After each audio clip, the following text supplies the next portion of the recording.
talak itu tidak bisa dijatuhkan seketika, punya nilai lebih daripada satu. Bismillahirrahmanirrahim. Sebelum itu ini ada pertanyaan mendesak yang disampaikan pada kami tadi dalam waktu jeda. Saking mendesaknya langsung dikasih tulisan huruf besar semua. Ya, talak 3. Baik, kita jawab. Assalamualaikum Ustaz. Waalaikumsalam warahmatullahi wabarakatuh. Ini kisah saja ya, tapi ini nyata. Suami saya mengatakan talak 1 kepada saya pada saat emosi, lelah setelah pulang kerja. Ya lelah sih lelah, tapi kan nggak harus bilang talak.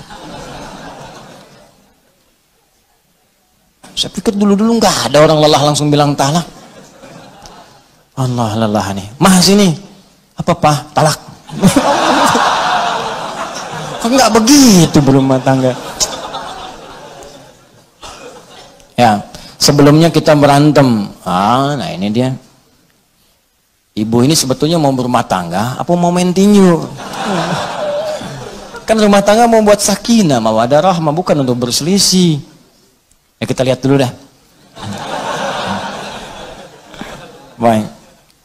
Lalu ajam, kemudian saya memaksa suami untuk mengatakan talak 3.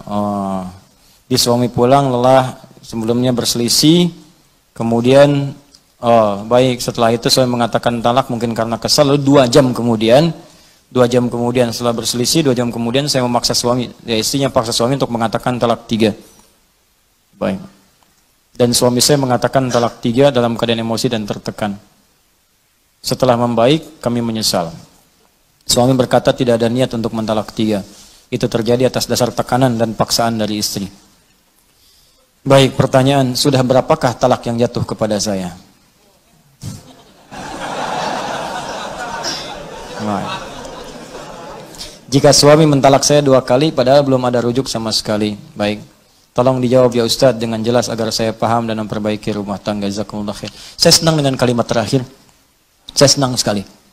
Ya, saya senang dengan pertanyaan ini karena ketika pertanyaan ini ditanyakan, diajukan, itu tandanya Anda memang ingin berislah. Ingin mendapat kebaikan dari Allah, itu yang paling baik. Ada Al-Quran di surah keempat, ya, surah An-Nisa ayat 35.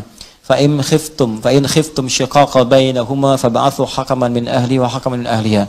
In yurida islaha yuwaffiqillahu bainahuma. Yang bertanya ini, yang menyampaikan pada kami, buka Quran surah keempat An-Nisa ayat 35, paling kiri di pertengahan. Allah menyampaikan jika dalam rumah tangga kalian khawatir ada perdebatan yang nggak bisa diselesaikan, sehingga berdampak pada perpecah belahnya rumah tangga. Maka kalau nggak bisa menyelesaikan sendiri, maka undang atau tanyakan pada orang bijak, hakaman. Orang bijak, orang paham hukum, orang bisa memberikan solusi. Bukan curhat pada orang yang menambah masalah. Awas, ini rumus di rumah tangga kalau sedang punya masalah, ibu khususnya, jangan curhat pada orang yang bisa menambah persoalan. Cari orang yang bisa memberikan solusi, boleh cerita. Boleh cerita, tapi bukan pada orang bisa hanya berbagi cerita pada orang lain, apalagi media sosial. Hati-hati, cuma ditulis bikin status.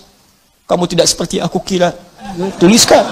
Tungguin komen. Itu cuma nyebar sendiri. Nanti begitu masalah selesai nggak bisa diralat.